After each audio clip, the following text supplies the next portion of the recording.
Саламатсыздар ма, құрметті оқушылар. Бүгін біз алгебра 8-ші сынып 1-71 есепті шығарамыз. Бұл жерде түбір асты 14 деген санның бүтін бөлігін табу керек. Оған дейін біз мынандай формула өткенбіз. n үлкен немесе тең x үлкен n плюс 1. Бізде x деп отырғанымыз түбір асты 14. Демек, оны не істеуге болады? Бүтін бөлік деп отырғанымыз, яғни x деп отырғанымыз ол n-ге тең. Енді бізде x деп отырғанымыз түбір асты 14, демек түбір асты 14-те жазайық. Ол да неден кіші, неден үлкен.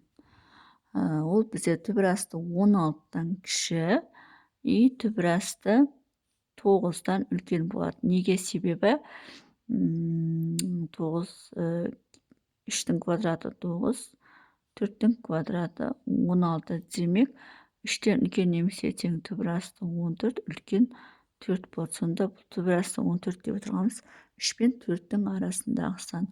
Ол жуық шамамен, енді көре салайық, 14-ті түбірдің астына ала саламыз. Сол кезде бізде 3,74.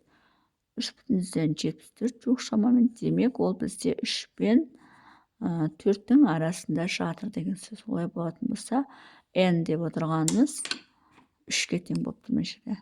n-іміз 3-ке тең болып тұр. Олай болатын болса, модуль түбір асты 14-тің бүтін бөлігі ол бізде 3-ке тең болады екен. Яғни түбір асты 14-тің бүтін бөлігі ол бізде 3-ке тең. Бүтін бөлігі түбір асты 3-тің өзіне тең болады. Бұл біріншісі, енді екіншісін шығарамыз. Екіншісі минус түбір асты 32 дейді. Енді ол бізде сан өзіне салатын болсақ, минус 32 одан үлкен және одан кіші. Минус түбір асты 36, себебі 36, 32 теріс санда керісінше жүреді. Мынадан минус түбір асты 25.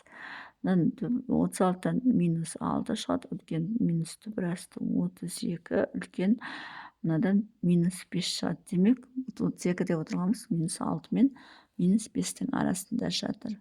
Ол жуық шамамен 32-ні түбірдің астына алайық, 5,6 екен.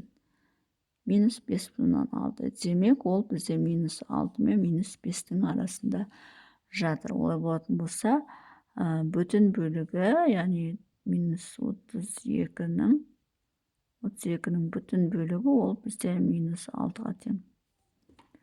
Яғни мынау бізде есептің жауабы, бірінші есептің жауабы 3.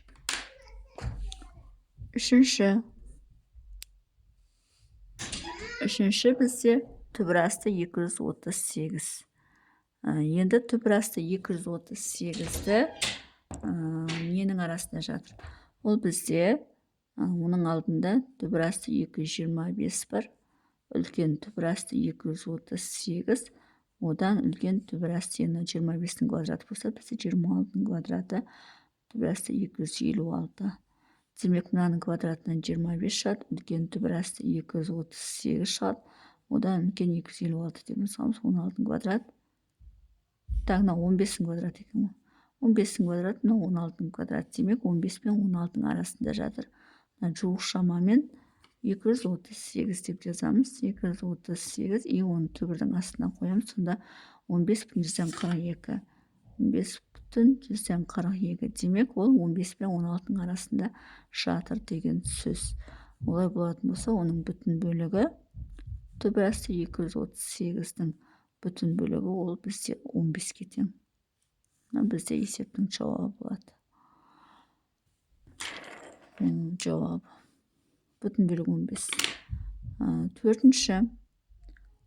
Төртінші бізде минус 105 дейді. Минус 105.